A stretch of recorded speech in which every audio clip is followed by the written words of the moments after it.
vem, Assembleia, e louvemos ao nosso bom Deus Redentor. Por maior alegria não teremos que fluir seu imenso amor. Vem, irmão, Assembleia dos Santos, sentir o poder do Senhor, e ali entoar lindos cantos, exultando no Consolador. Oh, vem, Assembleia, e louvemos ao nosso bom Deus Redentor, pois maior alegria não temos que fluir seu imenso amor. Na Assembleia de Deus tu estejas, humilde aos pés do Senhor. Santidade convém à igreja, para gozarmos celeste amor. Oh, vem, Assembleia, e louvemos ao nosso bom Deus Redentor, pois maior alegria não temos de fluir seu imenso amor. Nós sentimos a santa presença do nosso querido Jesus. Anulado foi tua sentença, deixa as trevas e vem para a luz. Oh, vem, Assembleia, e louvemos ao nosso bom Deus Redentor, pois maior alegria não temos que fluir seu imenso amor. Graças a Deus, esta noite o Senhor tem nos preparado para estarmos estudando a lição de número 12, que tem por título Sendo a Igreja do Deus Vivo. O textual nos diz: grande é este mistério, digo, porém, a respeito de Cristo e da Igreja. Está lá no livro de Efésios 5:32, e a verdade prática diz que a noiva de Cristo não pode ser mundana, pois ela é a guardiã da verdade, rebelada, e suas vestes devem se manter imaculadas para as bodas do Cordeiro. E as leituras que nós temos para ler são as seguintes: Daniel 4:25, Atos 17:24 diz assim: Deus é um ser pessoal que intervém no curso da história. Em Mateus 5, do 13 ao 14, ainda a Bíblia nos fala: se a verdade for corrompida, deixamos de ser o sal da terra e a luz do mundo. Então nós vemos que a Bíblia nos chama a atenção a respeito de uma verdade que seja pura e imaculada, que se ela for corrompida, todas as nossas qualidades de cristão caem por terra, né? Que aí deixamos de ser o sal da terra e a luz do mundo, como tem muitos, né, que têm adentrado por esse caminho e deturbado a palavra. A santificação da igreja é uma obra do Calvário, está lá em Hebreus 13:12. Então a igreja ela está firmada em Cristo, ressurreto, que morreu na cruz. Então ele é o fundamento, ele é a pedra de esquina, né? Qual foi rejeitado pelo homem, né? O qual Deus escolheu para ser o Salvador do mundo e o cabeça da igreja. A igreja santa e imaculada terá acesso às bodas do Cordeiro, zelando e vivendo e propagando a mensagem bíblica com fidelidade. Judas 1:3 diz que batalhando pela fé que foi entregue aos santos. A leitura em classe está em 1 Timóteo, do 3 do 14,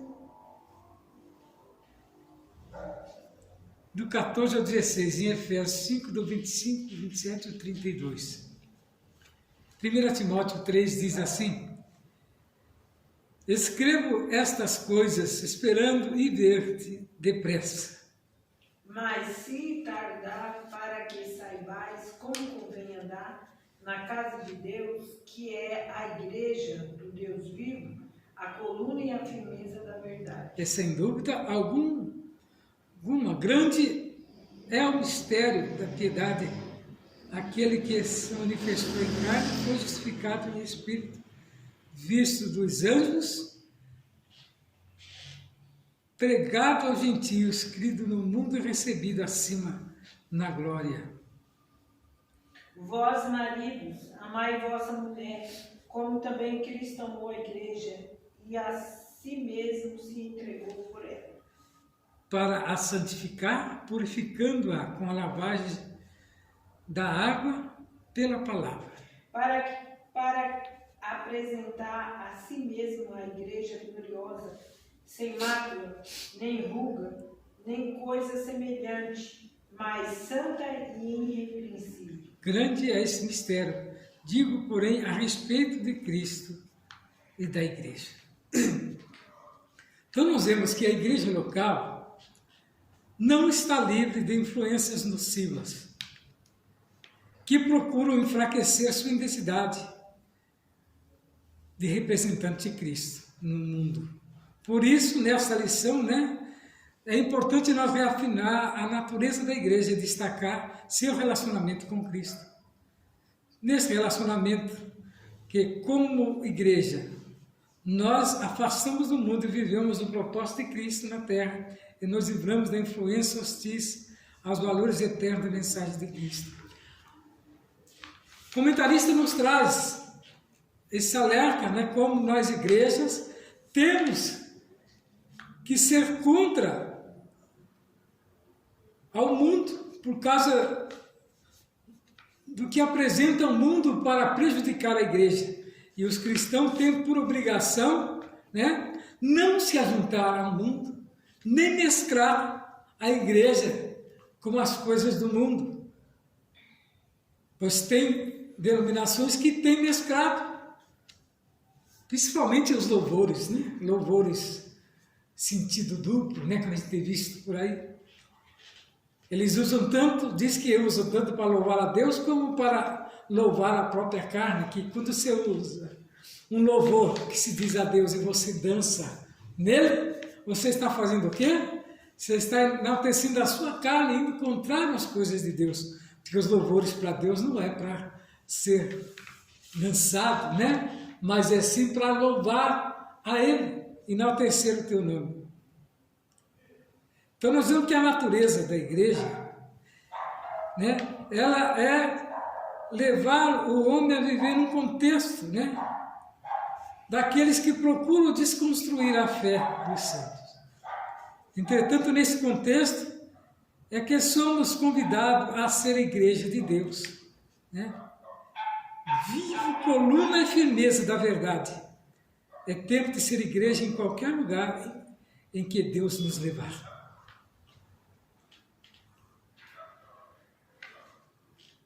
Não adianta o homem querer ser crente somente dentro da igreja, mas aonde você for, você tem que ter a identidade do próprio Cristo e representar a igreja de Cristo.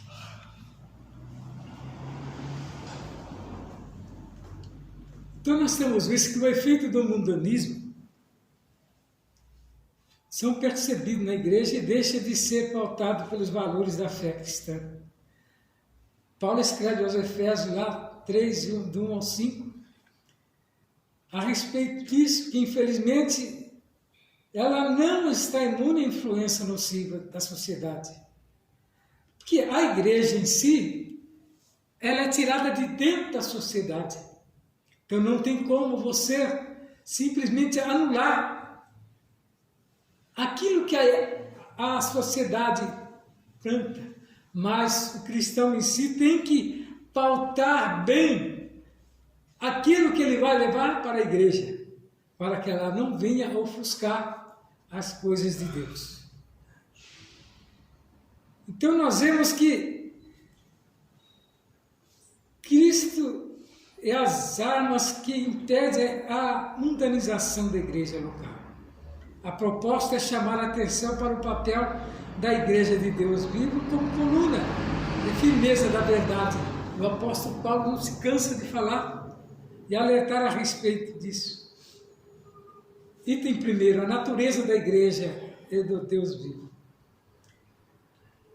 Então a igreja é como a casa do Deus vivo. Paulo orienta Timóteo como andar na casa de Deus e que é a igreja do Deus vivo.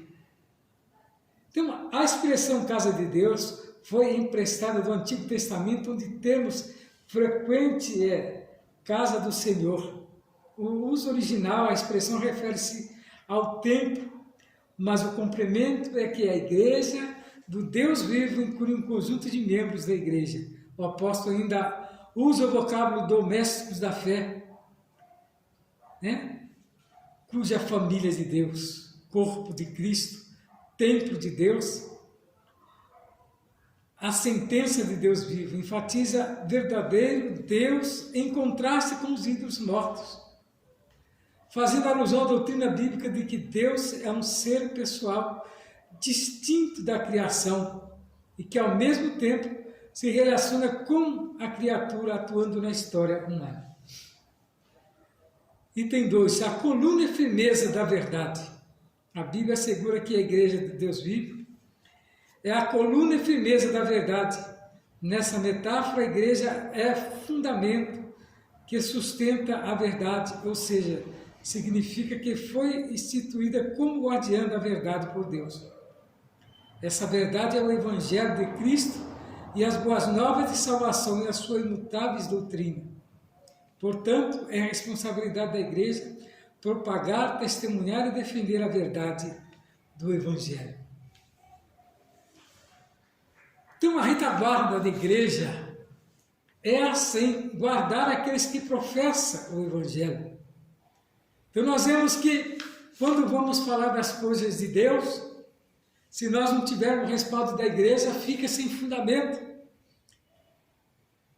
Mas nós vemos que os ensinos modernos têm tentado tirar este vínculo. Não quer vincular a palavra do homem, quando se trata da Bíblia, com as coisas de Deus. Então nós vemos que em tudo que nós vamos falar, se não tiver fundamento, quando se trata da igreja, né, uma casa de Deus, se não tiver alicerçada no próprio Deus, não terá fundamento algum. Item 3, o mistério da piedade. A verdade do Evangelho, ela é personificada em Cristo. Nessa concepção, o apóstolo Paulo diz que grande é o mistério da piedade, devendo aqui ter atenção para a palavra mistério e piedade. A primeira sinaliza que a verdade do Evangelho foi revelada aos santos, e a segunda retrata a base do cristianismo, é que a fé cristã, na sequência, o apóstolo sintetiza tudo isso como expressão ao mistério da piedade. O Evangelho revelado, a fé cristã estabelecida no seguinte evento: Cristo que se manifestou em carne, foi justificado no Espírito, visto dos anjos, pregado aos gentios, crido no mundo, recebido acima na glória. Assim a igreja é fiel, portadora desta verdade.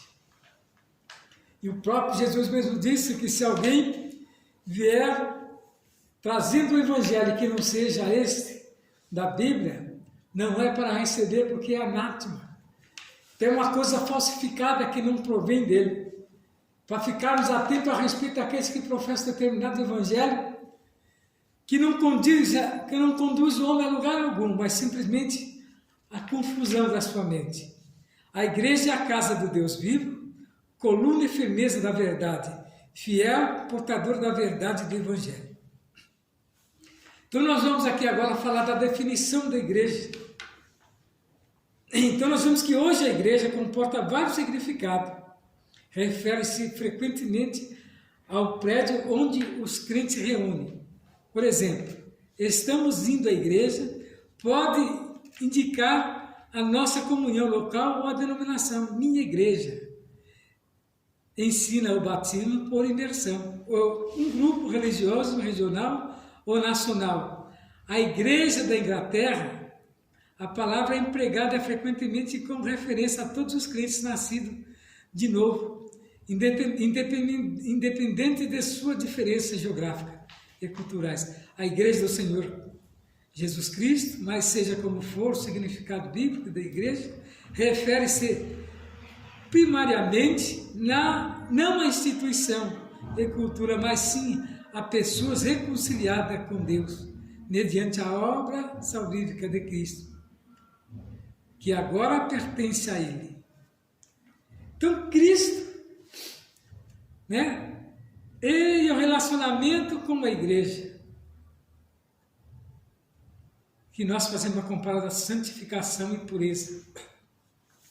O apóstolo Paulo nos ensina que Cristo morreu pela igreja para que a santificasse, tendo-a purificado por meio da lavagem de água pela palavra. Então o texto mostra que a regeneração, Cristo nos purifica do pecado, e que no propósito do Calvário estava incluso a nossa santificação. A expressão, a lavagem da água, é usada de forma figurada, simboliza a palavra de Deus que opera uma limpeza espiritual. Nesse sentido, Cristo orou: santifica na verdade a tua palavra, e a verdade. Ora, sabemos que a santificação é o ato de separar-se do pecado e preparar-se para a volta do Senhor.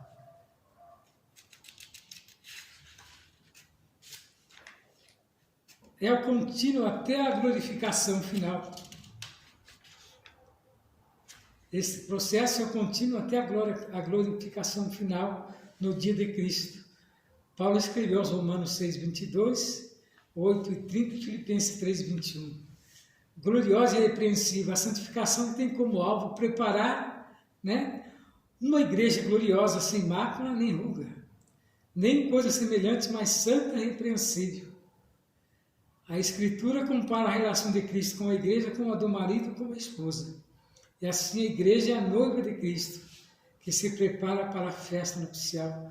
Durante essa espera, por meio do Espírito Santo, que o santifica para apresentá-la a si mesmo, totalmente pura, a ausência de mácula e de ruga. Significa sem mancha alguma, de ordem moral ou espiritual, vestida nesse grau de pureza. Somente a Igreja Santa e Imaculada terá acesso à ceia das bodas do Cordeiro. Temos visto os escritos modernos dizendo que isso não passa de fábulas. Dizem que isso é história contada por homens. Tem deles ainda que alega que o papel aceita tudo. Mas quando é a revelação divina dada por Deus, não é só o papel, mas a mentalidade daquele que escreveu.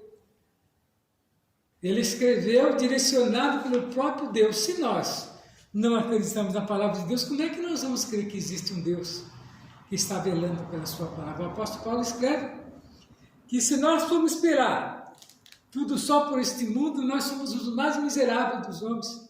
De que adianta pregar o Evangelho se ele não for verdadeiro? Se ele não for sincero? Somos comparados ao mais miserável dos homens.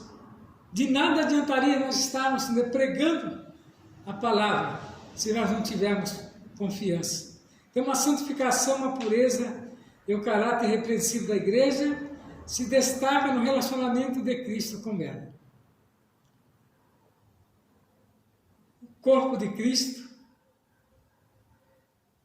é uma figura bíblica da máxima relevância para representar a igreja. O corpo de Cristo era a expressão predileta do apóstolo Paulo, que frequentemente comparava, né, a interrelacionamento e funções dos membros da igreja com parte do corpo humano. Os escritos de Paulo enfatizam a verdadeira união que é essencial na igreja. Por exemplo, o corpo é um e tem muitos membros, assim é Cristo. Está lá em 1 Coríntios 12, 12. Da mesma forma que o corpo de Cristo tem o propósito de funcionar eficazmente como uma só unidade. Também os dons do Espírito Santo são dados para qualquer, e o corpo pelo Espírito Santo, o mesmo Senhor, o mesmo Deus, que opera tudo em todos para o que for útil. Está lá em 1 Coríntios 2, do 4 ao 7. Então nós vemos que as armas da igreja do Deus vivo são as seguintes: é o zelo pela verdade. Essas são as armas para nós combatermos as iniquidades que têm surgido nos últimos tempos. A igreja progressista tem tentado, anular todas as coisas provenientes de Deus. Eles acham, dizem que isso é tudo alegoria. O que significa alegoria? Alegoria são coisas inventadas pelo homem, enfeitadas pelo homem.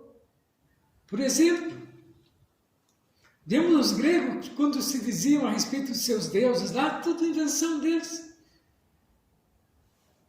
Muitos morreram acreditando que aqueles deuses eram verdadeiros. E eles tentam trazer aquilo para as nossas épocas para tentar, nos enganar, como enganaram a muitos. Mas nós não, nós temos a mente de Cristo. Aquele que tem a mente de Cristo não é confundido, mas a ele é revelado todo o segredo. Mas somente aquele que tem a mente de Cristo.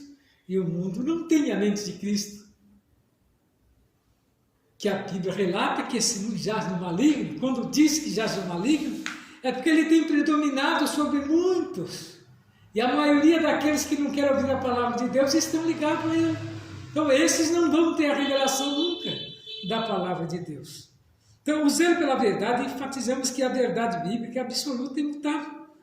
Ela não pode sofrer mutação, quer dizer, mudanças, como tem sucedido nas religiões, que eles mudam a cada 10 anos, se não está dando certo, eles mudam o critério. E assim vão. Tem muitos que estão aí mudando desde 1700. A cada 20, 30 anos eles mudam algum item, porque diz que houve uma mudança, que a quem eles seguem está mudando. Então, mas não creia nesses tipos, porque esses estão tentando enganar e muitos têm ido, às vezes, morrido crendo que estão sendo salvos e não estão sendo. Outros creem que há uma ponte depois de morto para poder alcançar a salvação. Meu pesado amigo, ouvinte da palavra de Deus, a Bíblia nos diz que há só um caminho, que é Cristo. E se você não morrer com Cristo, você nunca vai alcançar a salvação. Agora, se você morrer com Cristo, a sua salvação está garantida. É que eu te trago nesta noite, te oriento. Se você está indo por esse caminho, saia dele, mas vem pelo caminho da verdade. A verdade bíblica é absoluta e imutável, ou seja, o Evangelho de Cristo é a única verdade. Então nós vemos que neste caso a igreja ela é fiel depositária desta verdade. Como que nós vamos desfazer da igreja se só ela que tem a verdade? Como nós vamos desviar do caminho da igreja e entrar por outros caminhos que se dizem que é certo? Há só um caminho. E é o caminho da cruz, o qual Cristo, verteu ali o teu sangue para remir. O que é remir? Comprar. Nós éramos destituídos da glória de Deus e Ele nos comprou, nos restituiu novamente a glória que nós havíamos perdido. E hoje nós temos Ele como o único suficiente Salvador. Então, para ilustrar essa responsabilidade, levemos em conta o uso que Jesus fez de símbolos que remontam à responsabilidade espiritual. Os 2 servos, os 2 talentos, está lá em Mateus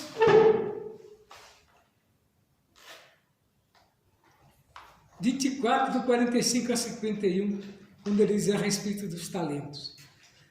Também fala do servo vigilante, do mordomo infiel e as 10 minas. Todas essas palavras trazem a imagem da responsabilidade que cada salvo deve ter enquanto espera o Senhor da igreja voltar. Esse compromisso é inegociável, pois espera-se o salvo cumpra o seu dever e espera que o salvo cumpra o seu dever com irrestrita lealdade. Assim a igreja deve zelar pela verdade das Escrituras. Então, somente a igreja tem esse poder de revelar, né, a verdade. E a própria Bíblia diz, se alguém trouxer uma verdade que não seja bíblica, é para nós não crermos. Que muitos viriam, o próprio Jesus falou, no nome dele, trazendo o Evangelho, mas que ele não aprovava, que eram os falsos mestres que têm surgido por aí de todas as maneiras, diminuindo, né, o sacrifício de Cristo na cruz. São dizeres que às vezes, né, chegam até ferir. Quem conhece a verdade sabe muito bem dos absurdos que muitos têm trazido. Mas nós, nessa noite, estamos aqui, né, trazendo essa aula de escola dominical para que você possa, né, ficar inteirado das verdades bíblicas. Deus constituiu líderes para o aperfeiçoamento e edificação da igreja. Portanto, o líder deve estar apto para ensinar. Isso refere-se à capacidade de compreender as Escrituras, defender a ortodoxia e refutar a heresia. Nós vimos que no passado eles calavam esses que podiam, né, refutar, contrariar as verdades. Estamos chegando a esse tempo também, muitos estão tentando calar aqueles que distorcem, né, a mentira, trazendo a verdade. Já estamos vendo por aí muitos sendo, né, prisioneiros por uma coisa que não foi verdadeira, inventada por aqueles que se diz dono da verdade da nossa época. Mas eu tenho certeza que aqueles que forem condenados, e eles que vão sem reagir, mas deixa Deus trabalhar na causa deles, porque foi assim com os cristãos lá no passado. Nós vemos que eles eram jogados nas masmorras para servir de alimentação a leões, a bispos de estimação daqueles reis, né? Daqueles ricos que usavam, né, os pobres dos cristãos simplesmente para virar alimento. Quantos não foram jogados na arena para satisfazer o ego daqueles nobres que se diziam, né, seguidores do rei, que diziam ele que aqueles que estavam sendo jogados pelos leões eram praticantes da heresia, que eles não criam, né, e também não se dobravam diante, né, das promessas do rei, mas eles morriam cantando e sabendo que a sua alma estava garantida, guardada por Deus. Então nós vemos que as Escrituras, né, ela tenta defender a ortodoxia, refutar a heresia, e é desta maneira, né, desse modo, um líder vocacionado não cede ao liberalismo teológico, nem ao ecumenismo e ao sincretismo religioso.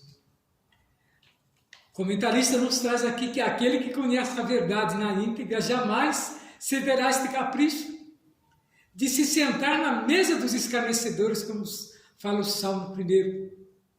E hoje muitos têm se sentado e têm dado até palavras contrárias. Enquanto a porta da graça não se fechar, pode haver salvação para esses que brincam com a palavra de Deus. Mas, amigo ouvinte, todos aqueles que brincar com as coisas de Deus terá que prestar conta, né? Logo, a verdade bíblica deve ocupar a primazia da igreja.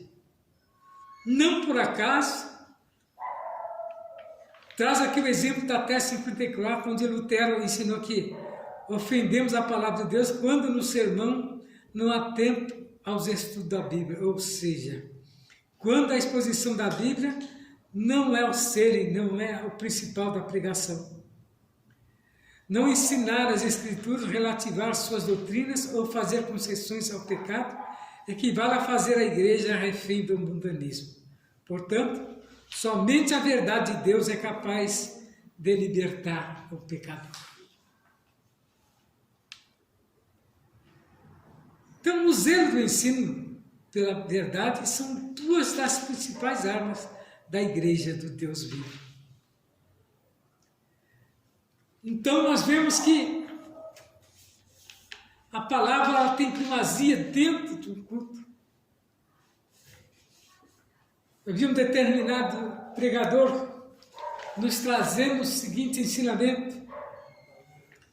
Diz ele que ele foi convidado para um determinado, né, congresso, pregaram a palavra, e o tema até muito bonito, ele separou a mensagem, como de costume, 40 minutos, e está lá sentado glorificando a Deus e pedindo graça. Diz que tinha mais de uns 30 conjuntos para cantar, louvar, né? E ele está lá, né? Achando que havia o controle, pois houve cantoria e as horas passando. Aí quando chegou a hora da mensagem, diz que o pastor olhou para ele e falou assim: você tem 10 minutos para você trazer a mensagem. Ele olhou no relógio, pediu graça. Aí quando ele começou a falar, o pastor puxou para a letra dele, eu falei 10 minutos, mas agora eu diminui para 5 minutos, porque eu tenho que fazer as apresentações, tenho que fazer os anúncios. E ele disse que ele ficou indignado naqueles 5 minutos, ele pediu graça, Deus deu graça. Ele resumiu a mensagem em 5 minutos, mas saiu dali e Deus, fazendo a promessa, queria descer com a sua mão de ferro sobre, né, aquele líder daquela igreja. E ele disse que ele concluiu aquilo que o Senhor tinha dado, saiu entristecido e guardou, né, o tema para alertar a respeito de muitos que estão brincando com a palavra de Deus. E aqui nós vemos a tese, né, de Lutero, dizendo a negligência de muitos que fazem isso com a palavra de Deus, ela sendo o cerne, né, o centro, né, muitos diminuindo, que vem a ser isso, o modernismo adentrando dentro da igreja. Muita cantoria e pouca palavra. Como vai se ensinar se não tem dado crédito à palavra de Deus? Então nós vemos que diante dos ataques da desconstrução da fé, a igreja do Deus vivo precisa ser vigilante. Nós vemos que Paulo fala em 1 Coríntios 16:13 que a igreja ela é a guardiã da única verdade que liberta. Então quando você deixar de crer que a palavra, né, está dentro da igreja, você está deixando de acreditar, né, que Deus existe, ou que existe um Cristo, ou as 3 pessoas da Trindade, a qual é plena dentro da igreja do Senhor Jesus. Então, 8:36 nos diz, né, a respeito da única verdade que liberta. Então, a mensagem da cruz pode ser ressignificada. Cristo morreu e ressuscitou por amor à igreja e requer santo e puro e irrepreensível. Portanto, a noiva de Cristo não pode macular suas vestes. Como Jesus vai levar uma igreja mesclada, onde a santidade não existe mais? Impossível. Está com mácula, né? Difícil, né? A igreja nesse estado subir. Quando João escreve a respeito das 7 cartas de igreja ali, é para que os pastores purificam, né? Para que a igreja seja irrepreensível e imaculada, como noiva de Cristo. Então, o seu papel aparta o ensino e a defesa com todo o zelo da integridade e da verdade revelada, como o apóstolo escreve lá em 1 Timóteo 4:16. Então, a Bíblia nos assegura, que a igreja do Deus vivo, ela é a coluna e a firmeza da verdade. É o que Paulo escreve em 1 Timóteo 3:15. Em quem a verdade do Evangelho está personificada? A verdade do Evangelho é personificada em Cristo. Está lá em João 14:6. Né? E segundo a lição, o que é o ato da santificação? Então nós vemos que a santificação é o ato de separar-se do pecado e preparar-se para a volta do Senhor. E o apóstolo Pedro escreve lá em 1 Pedro 1:15 e Hebreus 12:14. Então, sem a santificação, será impossível? Vamos chegar a Deus, né? Qual é o alvo da santificação? Então, a Bíblia nos diz que a santificação tem como alvo preparar uma igreja gloriosa, sem mácula. Quem são aqueles que fazem parte dessa igreja gloriosa? Todos os crentes em Cristo, né, sem mácula, nem ruga, nem coisa semelhante, mas santa e irrepreensível. Paulo escreve em Efésios capítulo 5, versículo 27. Então a igreja, ela tem que ser entregue ao próprio noivo, sem mácula alguma, mas santificada. Então nós vemos que existem duas imagens que simbolizam a responsabilidade da igreja. Qual é esses dois símbolos? Os dois servos, né? E o servo vigilante. Eles simbolizam a igreja, né? A igreja que está atenta, a igreja que não tem se deixado, né, levar pelos percursos, né, pelas novidades deste mundo. Mas, amigo ouvinte da palavra de Deus, você que está participando dessa live conosco nesta noite, saiba que essa lição, ela tem a serventia de nos alertar a respeito dos acontecimentos que nós temos visto. Pois Jesus disse lá em Mateus 16, que as portas do inferno não prevalecerão contra a igreja. E como impedir isso?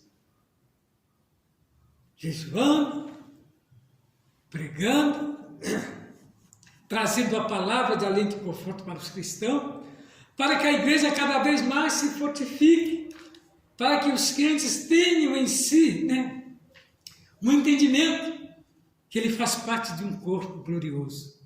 Nesta noite, prezados irmãos e alunos, eu sou grato a Deus pelo momento que Ele tem nos concedido. E saiba de uma coisa, que a verdade é essa, né? Que a luz veio ao mundo e o homem rejeitou, mas houve um povo que aceitou e hoje nós estamos reunidos, dando prosseguimento ao Israel de Deus, que são a igreja, e nós fazemos parte desse Israel. Quando fomos rejeitados, Jesus foi rejeitado ali pelos judeus, ele veio aos gentios, foi onde que nos atingiu, né? Esta perfeição que nós estamos tentando e relutando para alcançar a vitória. E que nesta noite, meu prezado irmão em Cristo, amigo da palavra de Deus, que essa palavra possa ficar marcada no seu coração. E eu tenho certeza que Deus falará grandemente em sua vida. Eu sou grato a Deus por tudo que Ele tem nos dado. Quer falar alguma coisa? Simar? Graças a Deus por tudo. Ainda não saia da presença de Deus, que a missionária estará nos trazendo mais uma porção desta palavra. Eu saúdo a igreja com a paz do Senhor. Estamos diante de uma lição gloriosa, né? A qual o pastor aqui já desvendou bastante. E eu gostaria de aqui comentar sobre a conclusão dessa lição, né? E a conclusão dessa lição, ela é bem clara. Diante dos ataques que nós estamos vivendo, da desconstrução da fé, né? Hoje, as pessoas lutam para desconstruir a nossa fé. Nós temos uma fé genuína na palavra e hoje eles querem mudar a palavra para deturbar a sua fé. Mas isso não vai conseguir com aqueles que têm a palavra guardada na tábua do coração. Nós que aprendemos a palavra desde o berço, os pastores que já se foram, já dormem no Senhor. Eu tive o privilégio de ter ótimos pastores, pastores fiéis, idôneos, consagrados ao ministério para pregar a verdade. Eu aprendi a verdade que liberta, a verdade que dá vida eterna, né? Então, eu não poderia deixar de fazer este comentário, que verdadeiramente a luta que nós estamos vivendo hoje é para uma desconstrução, né? Hoje eu já cansei de sentar na nave da igreja e ver pessoas pregar totalmente contrário à Bíblia, né? A Bíblia vai num foco, a pessoa muda o foco da palavra para massagear o ego daqueles que não querem obedecer à palavra.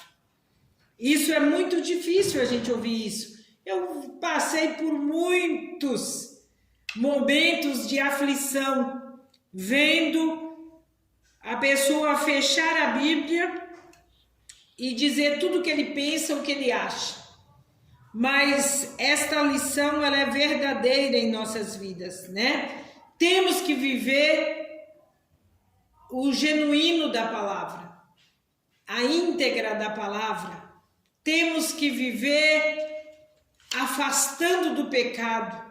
Não tem outra forma do crente trilhar o céu se ele não estiver afastando do pecado.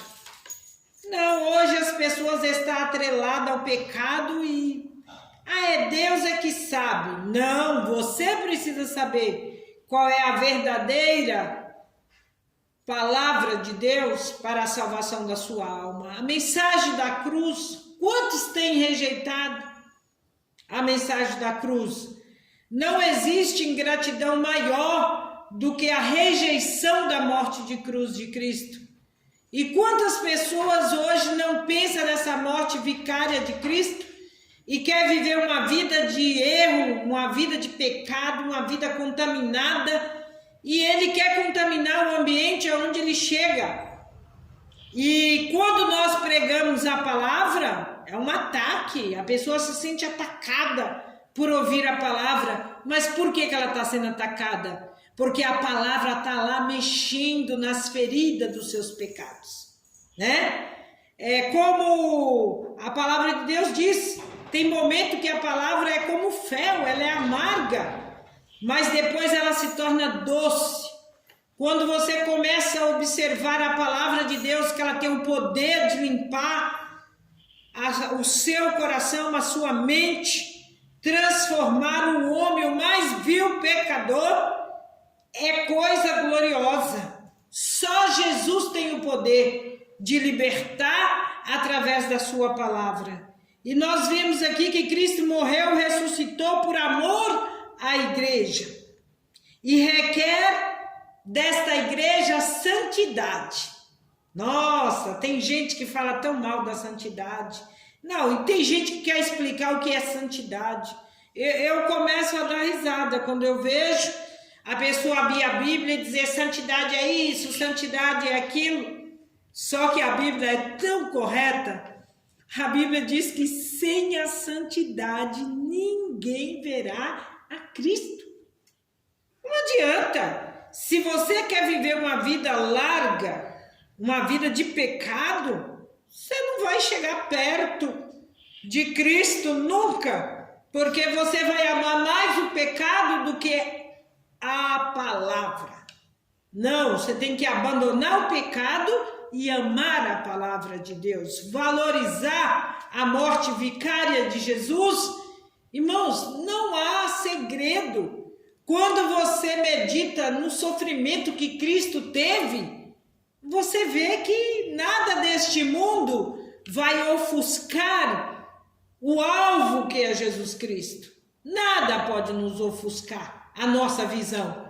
Tem algo maior do que esta salvação tão gloriosa que Cristo nos concedeu? Não tem. Não tem riqueza. Salvação não se compra com dinheiro. Salvação não se compra com indulgência. Salvação não se compra por amizade. Salvação se compra pela fé. A fé em Cristo Jesus. Você crê que Ele morreu para te dar vida e vida com abundância. E quando você tem essa fé no poder desta palavra gloriosa de Jesus Cristo, você vai entrar aqui nesta palavra e vai começar a viver ela. E quando você vive ela, há uma transformação de vida.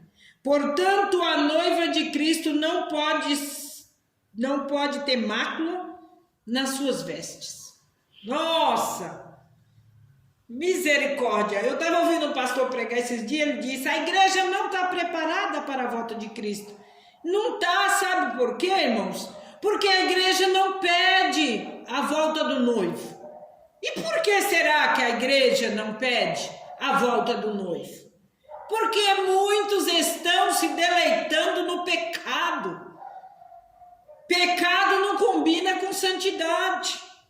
Santidade é purificação para você chegar mais perto de Cristo. Pecado é afastamento de Cristo. Você está ficando cada vez mais longe dele. E por que essa igreja não pede a volta desse mestre? Porque as pessoas hoje preferem curtir a vida. Muitos crentes curtindo a vida. Final de semana vamos descansar. A palavra de Deus diz que o nosso descanso não é aqui. Não há tempo de descansar. Nós estamos num tempo de remir o tempo. Correr para fazer aquilo que dá para nós realizar nesses últimos dias. Mas quantas pessoas que estão nos deleites desta vida e não querem se preocupar. Mas o certo seria um despertamento nesta igreja de pela manhã pedir a volta desse noivo, pelo meio-dia a volta desse noivo, pela tarde a volta desse noivo, ao anoitecer a volta desse noivo e à madrugada você ter o desejo de pedir a volta deste noivo.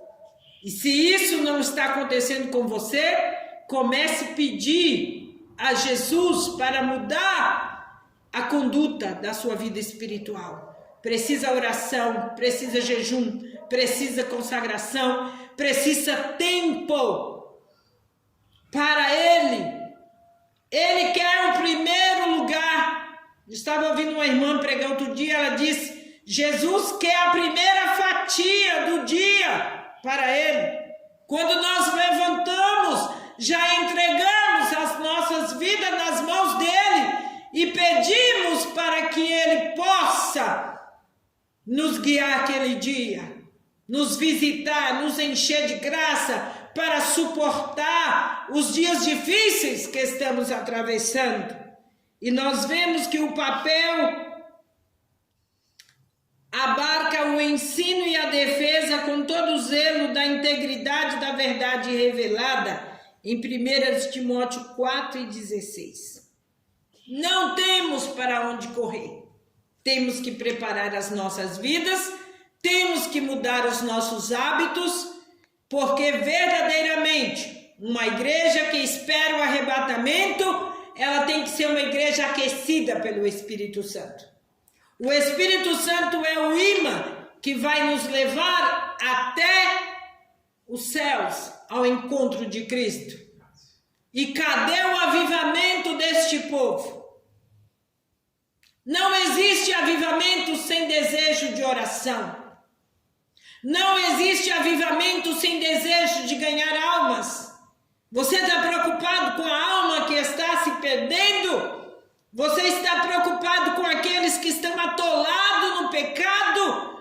E para aqueles que estão atolados no pecado, precisa ter oração para Deus resgatar. E quem é que vai fazer a oração? A igreja. É a igreja que vai fazer a oração. Não uma igreja que procura vender indulgência, mas uma igreja que procura dar a palavra verdadeira que liberta, que leva o homem para o céu. O homem não precisa ficar aumentando o seu patrimônio aqui na terra, mas ele precisa de céu. E se você não pregar o céu, como que as pessoas vão conhecer e vai ter desejo de ir para lá? Outra coisa que eu fico abismada é que as pessoas querem a volta de Cristo e muitos não querem morrer. Hoje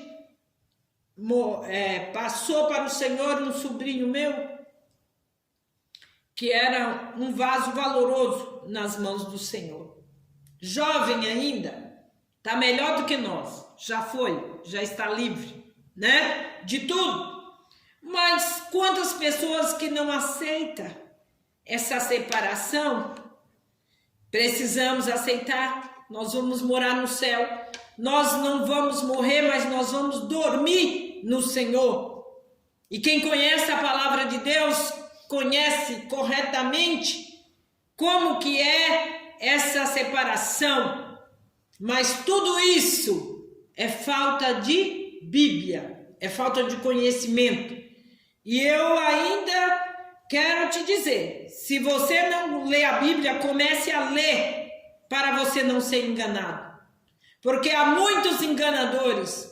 Quantos vão vir pregando esta palavra deturbada? Mas você precisa conhecer ela na íntegra para você rebater.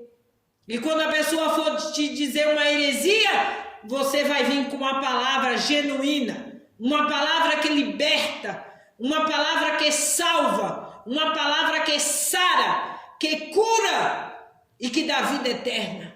Então, nesses últimos dias, nós estamos correndo, remindo o tempo e pregando Jesus, e pregando crucificação, e pregando libertação. O homem precisa ser liberto. Ninguém vai entrar no céu com bagagem. Nós temos que abandonar essa bagagem aqui a cada dia. A cada dia tem uma bagagem para Cristo tirar das nossas vidas e nós sermos libertos pela palavra de Deus. Então, que você que ouviu essa palavra, medite nela de dia e de noite e guarde ela na tábua do teu coração para você se afastar do pecado e aproximar da santificação de Cristo, porque somente através da santificação que nós veremos a Cristo.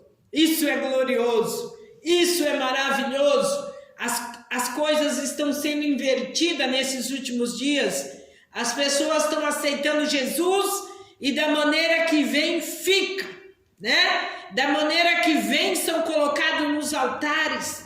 Eu estava ouvindo uma irmã pregar e dizer sobre uma pessoa que não é liberta subir num altar e querer pregar e querer cantar ao Senhor. Isso é muito sério. Talento não quer dizer que a vida está no altar. Às vezes tem pessoas que acham que para cantar, para adorar a Deus, tem que ter aquela voz gloriosa, majestosa. Amigo, você precisa ter vida no altar. Mesmo que você não tenha o talento de cantar lindo, maravilhoso, mas se você cantar na unção do Espírito, os demônios vão ser expelidos, a cura vai chegar, a libertação vai chegar. Mas hoje as pessoas pagam para ver os talentos, né? Mas você precisa adorar a Deus na íntegra. Você precisa de adorar a Deus em espírito e em verdade. Os adoradores adorarão a Ele em espírito e em verdade. E o que é isso? É estar na sintonia do Espírito Santo e estar na palavra que é a verdade. Ela tem que estar guardada no teu coração para você lutar contra o pecado e para você ganhar muitas almas para o reino de Deus. Eu quero fazer uma oração pedindo ao Senhor que o Senhor visite a sua vida espiritual e mude essa atmosfera que você está vivendo. E eu quero também orar pela minha família que está ali, passando por esta separação, mas por outro lado nós glorificamos ao Senhor, porque Ele era um servo fiel ao Senhor, e os servos fiéis ao Senhor estão guardados debaixo da mão potente do Senhor. Mas nós iremos orar por aqueles que necessitam de um conforto que vem do céu, que só Ele nos dá este conforto. Eu quero entregar a minha família nas mãos do Senhor. Amado e eterno Deus, neste momento, Senhor, eu quero entregar a vida da Valdete, da Mariana, da minha irmã Neuza, da Sara, do Oséias, da vida da Verenice, da vida, Senhor, do Juvan, da vida, Senhor, de todos os familiares que ali estão.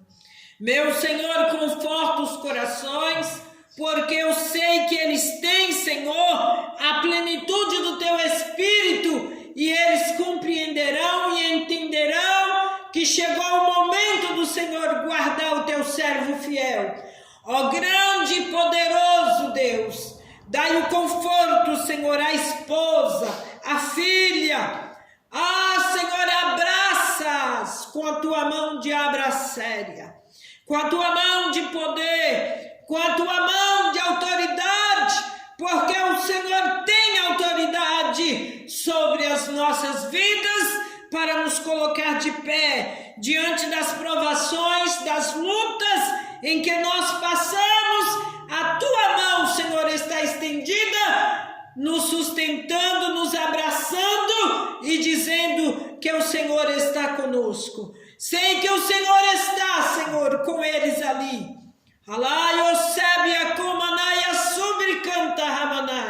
Passa as Tuas mãos, Senhor, e conceda vitória naquelas vidas com o Teu poder. Apresento também, Senhor, essas vidas que assistiram, Senhor, esta aula.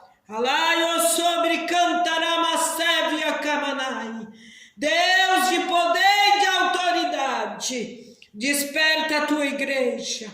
Desperta a Tua igreja para sentir o desejo da Tua volta. Ó Cristo glorioso e maravilhoso, nós almejamos, sabemos que é o dia de hoje, a Tua vinda está mais próxima do que a de ontem.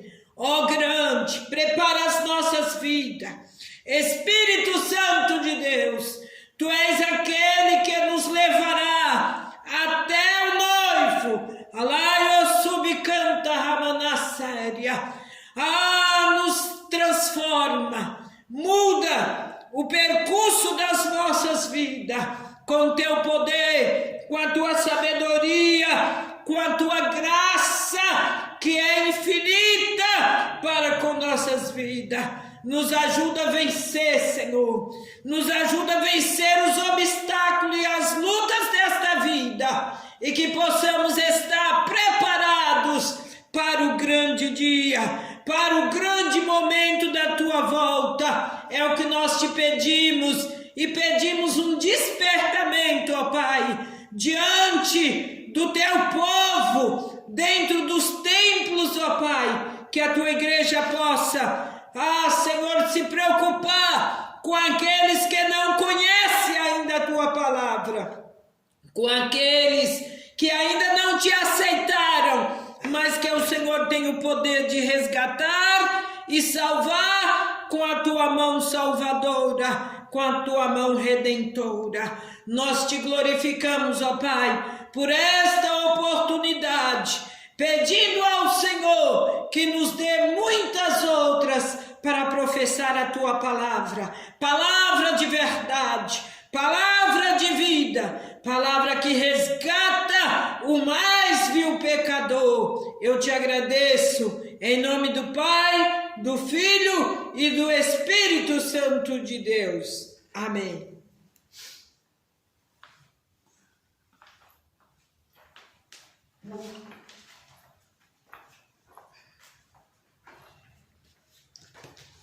Nós somos gratos a Deus por tudo que Ele tem nos dado esta noite.